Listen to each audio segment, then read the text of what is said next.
Hi friends, आज हम जानेंगे संविधान की प्रस्तावना। प्रस्तावना है क्या? प्रस्तावना का दूसरा नाम उद्देशिका।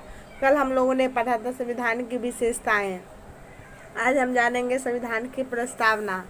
इसका दूसरा नाम है उद्देशिका। इसको उद्देशिका माने संविधान की उद्देशिका। सबसे पहले जानेंगे हम कि प्रस्तावना का आधार क्या है।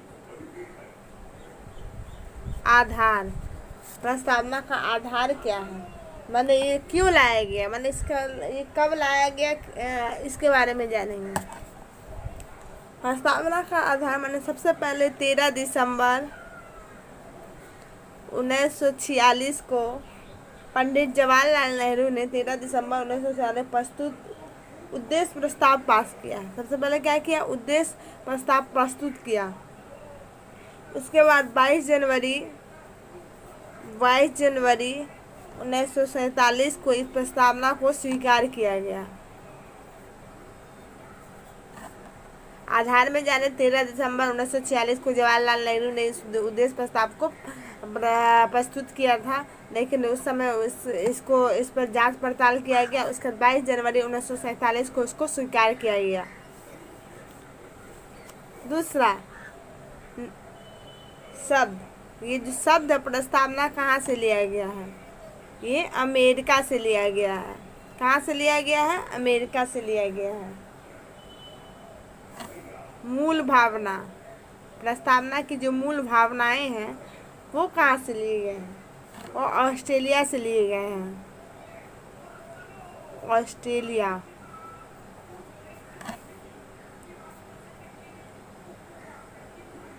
न्यायिक आदर्श, प्रस्तावना में न्यायिक आदर्श कहाँ से लिया गया है? रूस या सोवियत संघ से लिए हैं।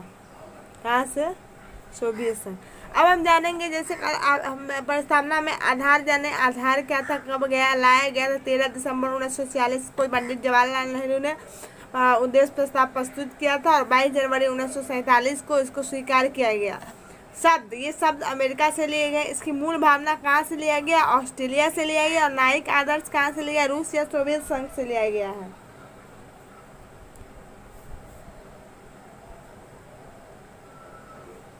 लिखित तारीख, संविधान की लिखित तारीख कब माना जाता है? 26 नवंबर 1949 को माघ शुक्ल सप्तमी विक्रम संवत 2006 को ये लिखित तारीख प्रस्तुत किया गया। संज्ञा, प्रस्तावना है कि संज्ञा दी गई, किसको दी जाती है? प्रस्तावना की संख्या किसको दी जाती है? तो सबसे पहले हम जानेंगे हिदायतुल्लाह। इन्होंने क्या किया था? इन्होंने कहा था प्रस्तावना को संविधान की आत्मा है। संविधान की आत्मा।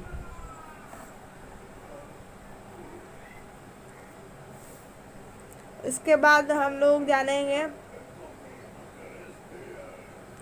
के एम मुंशी ने क्या कहा था?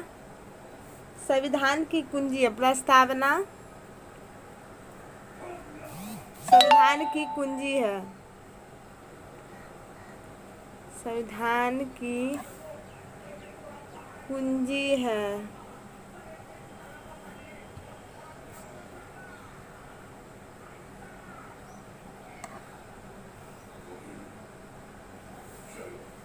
वारकर ने प्रस्तावना को राजनीतिक कुंडली कहा।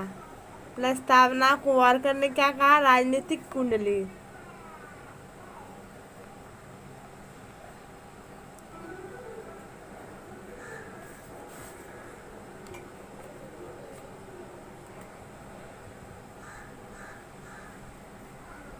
अलाउद्दीन कृष्ण स्वामी अय्यर। अलाउद्दीन कृष्ण स्वामी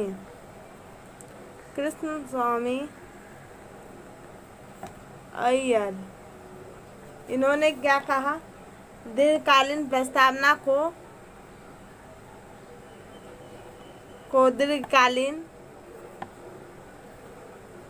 दीर्घकालीन सपनों का विचार कहा।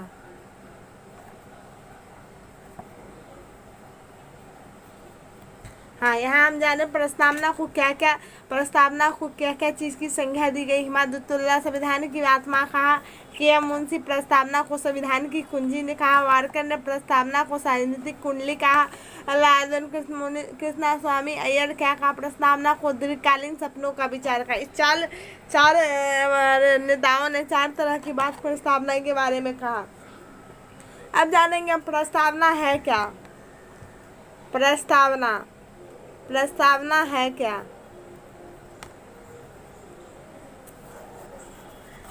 ये संविधान का पहला पेज है। प्रस्तावना क्या है? संविधान का पहला पेज है। संविधान का कुंडली भी से या संविधान का पहला पेज है। प्रस्तावना क्या है? संविधान का पहला पेज। जब संविधान का चैप्टर सबसे चेंज करेंगे, पलटेंगे, तो पहला पेज कौन सा आएगा? संविधान की प्रस्तावना। संविधान का सार या संविधान का भाग है? ये क्या है? संविधान का सार है या भाग है? पहला पेज, सार या भाग, क्या है ये? संविधान का पहला पेज है या सार है या भाग है? प्रस्तावना में भारत शब्द का प्रयोग कितने बार किया गया है? प्रस्तावना में भारत शब्द का प्रयोग 2 बार किया गया है। ये क्वेश्चन आता है बराबर। प्रस्तावना में पहला वर्ड हम भारत के लोग, ये अमेरिका से ली गई है। अमेरिका से ली गई है। कहाँ से ली गई है? अमेरिका से। हम भारत के लोग, कहाँ से ली गई है? अमेरिका से। तात्पर्य भारत में जनता का संप्रभु है। इसका क्या? हम भारत के लोग। इसका तात्पर्य क्या है? हम भारत के लोग। इसका तात्पर्य है कि हमारे भारत में जो जनता है संप्रभु है। संप्रभु का मतलब भारत में जनता सर्वोच्च है। शासन करने की अंतिम शक्ति जनता में ही नहीं है। संप्रभु निर्णय लेने की शक्ति, माने संप्रभु का मतलब क्या होता है? संप्रभु माने उसे निर्णय लेने की शक्ति, जनता को निर्णय लेने की शक्ति प्राप्त है। संप्रभु मीन्स निर्णय लेने की शक्ति प्राप्त है। अब हम जानेंगे प्रस्तावना का पहला वर्ड जानेंगे। दूसरा वर्ड जानेंगे संपूर्ण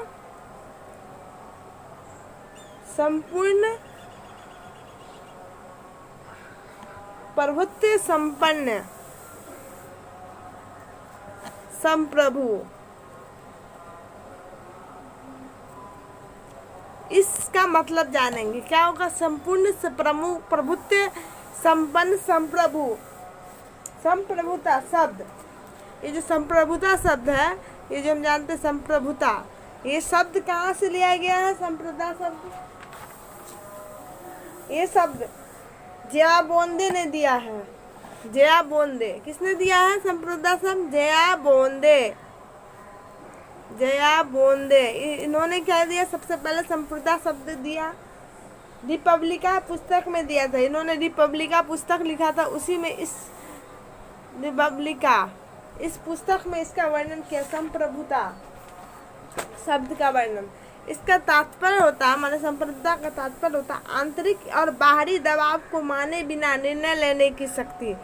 आंतरिक माने क्या हो गया? आंतरिक या बाहरी दबाव, माने कोई भी आंतरिक दबाव, माने किसी भी कोई दबाव नहीं है कि आपको हर जनता को ये शक्ति है कि किसी की आंतरिक दबाव नहीं, कोई ये नहीं बोल सकता है कि आप ये काम मत कीजिए, ये आंतरिक हुआ।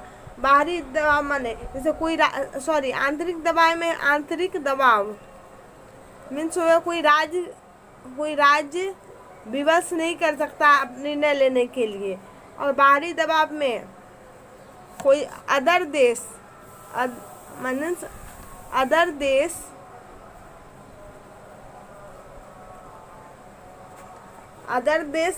दबाव नहीं कर सकता कोई निर्णय। इसलिए हमारा जो ये संप्रभुता, हमारा भारत क्या संप्रभु देश है। मीन्स यहाँ इस शब्द का प्रयोग अंतर्राष्ट्रीय संबंधों के लिए भी किया जाता है। अंतर्राष्ट्रीय संप्रभुता का शब्द का प्रयोग अंतर्राष्ट्रीय संबंधों के लिए, जैसे केंद्र सरकार संप्रभु है। जैसे में हम देखेंगे केंद्र सरकार जो हमारा है वो संप्रभु है, वह किसी के दबाव में आकर कोई निर्णय नहीं लेता। देखते हैं हमारा केंद्र सरकार जो हमारा प्रधानमंत्री किसी के दबाव में आकर निर्णय नहीं लेते, और हमारे राज्य या अन्य देशों का दबाव को भी नहीं मानता। मैंने हमारे जो राज्य है या अन्य देशों का दबाव नहीं मानता। जैसे बाहरी और आंतरिक बताए थे ना, इससे बाहरी और आंतरिक इसका मतलब यही हुआ। नोट 26 जनवरी 1950 को भारत संप्रभु राज्य बना। संप्रभु राज्य बना। हमारे जो भारत है कब बना संप्रभु राज्य? 26 जनवरी 1950 को। तीसरा प्रस्तावना का जो वर्ड है समाजवाद। समाजवाद क्या है इसके बारे में जानेंगे। समाजवाद मार्क्सवाद या गांधीवाद का मिश्रण है। ये क्या है? मार्क्सवाद या गांधीवाद का मिश्रण है, लेकिन झुकाव इसका जो समाजवाद का झुकाव हमेशा गांधीवाद की ओर ही होता है। इसका तात्पर्य मतलब समाजवाद का तात्पर्य है उत्पादन के साधनों पर सरकार या समाज का स्वामित्व। कोई भी साधन है हमारे देश में, कोई भी उत्पादन का साधन में भूमि हुआ, पूंजी हुआ, श्रम, साहस, उद्यमी, कोई भी उत्पादन का साधन है उस पर सरकार या समाज का स्वामित्व है। इसका उद्देश्य है ये समाजवाद लाने, इसमें प्रस्तावना में समाजवाद कहने का उद्देश्य यही था कि कल्याण, समाज के सभी व्यक्तियों को बिना भेदभाव किए कल्याण होना चाहिए, मतलब सबको समान अधिकार मिलना चाहिए। इसका उत्पादन का जो साधन है सबको सामान्य मिले। इसका आधार है समानता यानी आर्थिक समानता, मतलब समाजवाद में आर्थिक समानताएं जो है ये होना चाहिए। आर्थिक रूप से सबको सामान्य अधिकार मिलना चाहिए। समाजवाद जो है हमारा बल देता है आवश्यकता, व्यक्ति की आवश्यकता अनंत होती है, साधन सीमित होती है। सबसे महत्वपूर्ण आवश्यकता है वो पहले जिसका पूर्ति करती है, और जो कम आवश्यकता होती है उसको बाद में पूरा करती है। इसका समाजवाद का अन्य नाम भी है। अन्य नाम क्या है समाजवाद का? राज आश्रित समाजवाद। राज आश्रित समाजवाद। चौथा वर्ड जानेंगे हम लोग।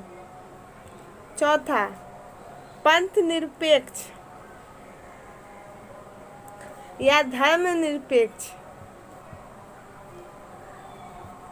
ये पंथ निरपेक्ष तो संविधान में कहा गया है, लेकिन धर्म निरपेक्ष का उल्लेख संविधान में नहीं है।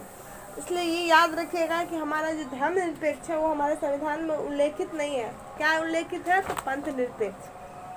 तात्पर्य, इस पंथ निरपेक्ष का तात्पर्य राज्य और धर्म दोनों अलग अलग हैं। राज्य का कोई धर्म नहीं होगा, अर्थात भारत अधार्मिक देश है, यहाँ धर्म का विरोध नहीं करता। माने हमारा जो भारत है वो कोई धर्म का विरोध नहीं करता, सभी धर्म को किसी एक धर्म को विशेष महत्व नहीं देता, सभी धर्म को विशेष महत्व देता है। ये पंथ निरपेक्ष जो शब्द है इसका उदय 16वीं शताब्दी में हुआ था। 16वीं शताब्दी में यूरोप के पादरी भ्रष्ट अपने पद से भटक गए थे, उसी समय इसका उदय हुआ। ये यूरोप धर्म निरपेक्ष ने हमारी पंथ निरपेक्षता अधिक व्यापक, हमारे धर्म निरपेक्ष से हमारा जो पंथ निरपेक्ष है ये अधिक व्यापक है, क्योंकि संविधान पंथों से नहीं अपितु समस्त धर्मों से भी दूर रहने की बात करता है। जान गए पंथ निरपेक्ष क्या है, धर्म निरपेक्ष क्या है।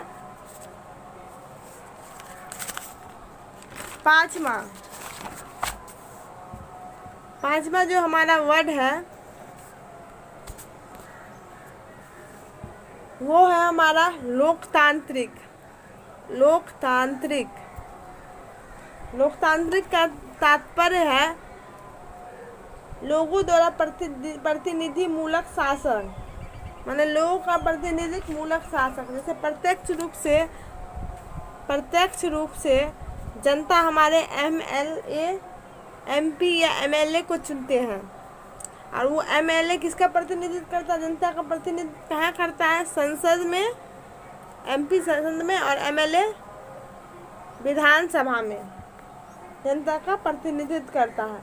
इसी को कहते हैं लोकतांत्रिक गणराज्य। मैंने हमारा जो जनता का प्रतिनिधित्व कौन करता है? हमारा जो नेता है वो करते हैं।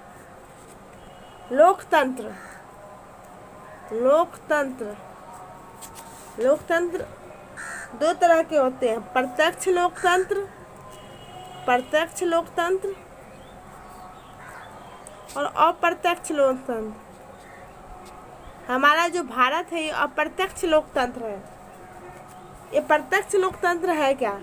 इसमें लोग अपनी शक्ति का इस्तेमाल प्रयोग प्रत्यक्ष रूप से करते हैं। जैसे स्विट्जरलैंड, माने स्विट्जरलैंड में क्या होता है? प्रत्यक्ष लोकतंत्र है, क्योंकि यहाँ लोग अपना शक्ति का इस्तेमाल प्रत्यक्ष रूप से करती है। लेकिन हमारा जो प्रत्यक्ष हमारा भारत है प्रत्यक्ष लोकतंत्र, इसमें जनता अपनी शक्ति का प्रयोग अपने द्वारा चुने गए प्रतिनिधि के रूप में करती है।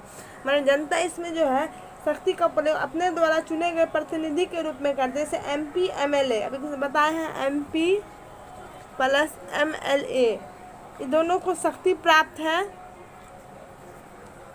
यही अप्रत्यक्ष लोकतंत्र है। जैसे हमारा भारत,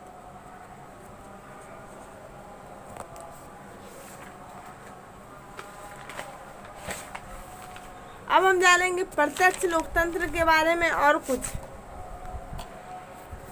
प्रत्यक्ष लोकतंत्र का औजार क्या है?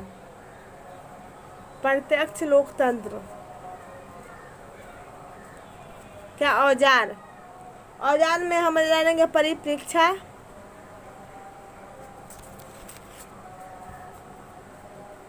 दूसरा पहल, तीसरा वापस बुलाना, चौथा जनमत संग्रह। ये सब क्या प्रत्यक्ष लोकतंत्र के जो हमारे औजार हैं। छठा हम जानेंगे गणराज्य के बारे में। गणराज्य, गणराज्य, एक गणराज्य का मतलब क्या है? इसका तात्पर्य होता है, गणराज्य का मतलब देश का प्रधान राष्ट्रपति निर्वाचित हो। माने जो देश का प्रधान हमारा है राष्ट्रपति और निर्वाचित हो, अर्थात वंशानुगत परंपरा ना हो। माने वंशानुगत जो परंपरा है वो ना हो। हमारा जो प्रधान हो राष्ट्रपति वो निर्वाचित हो। भारत 26 जनवरी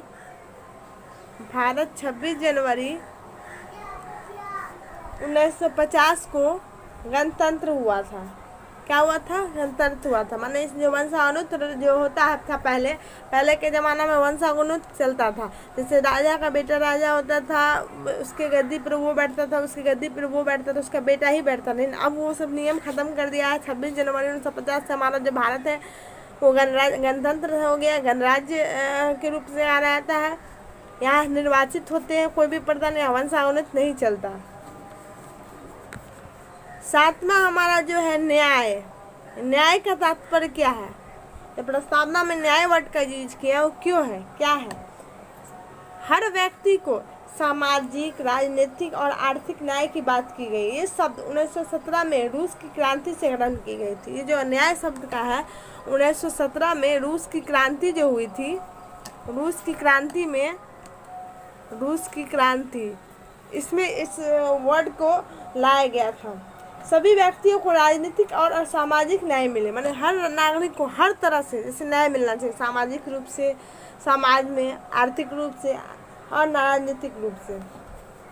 आठवां हम जानेंगे जो प्रस्तावना में वर्ड है वो स्वतंत्रता का। ये स्वतंत्रता का वर्ड क्यों कहा गया है? हमारे जो संविधान अनुच्छेद 19 में हर व्यक्ति को 6 प्रकार की स्वतंत्रता प्राप्त है। पहला विचार की स्वतंत्रता, दूसरा अभिव्यक्ति की स्वतंत्रता, विश्वास की स्वतंत्रता, उपासना की स्वतंत्रता, धर्म की स्वतंत्रता। इस तरह हमारे 6 जो है वो हमारे स्वतंत्रता में हर व्यक्ति को प्राप्त है। इसका स्वतंत्र रूप से इसका इस्तेमाल हर व्यक्ति करते हैं। जैसे बोलना, सभा बनाना, समूह बनाना, संघ बनाना, प्रवास यानी कहीं घूमने की आज़ादी, निवास कहीं जाके वो अपना ये कर सकते हैं।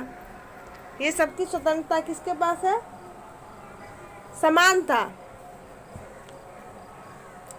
समानता ये हमारा 9वां वर्ड है।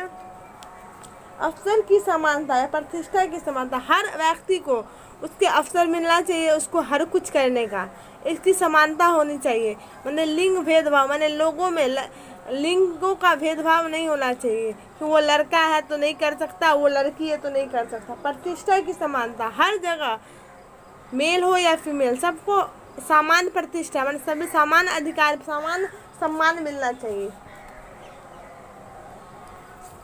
व्यक्ति की दसवां, व्यक्ति की गरिमा, हर व्यक्ति को उसका अधिकार है कि उसको अपनी गरिमा की रक्षा कर सके। अगर किसी तरह का उसके गरिमा यानी किसी को पकड़ता है, किसी तरह का ठेस पहुंचता है, किसी तरह का उसके उल्लंघन होता है, तो उसको, उस व्यक्ति को सुप्रीम कोर्ट जाने का आदेश है। 11वां जो लास्ट हमारा प्रस्तावना का, राष्ट्र की अखंडता, राष्ट्र की एकता और अखंडता।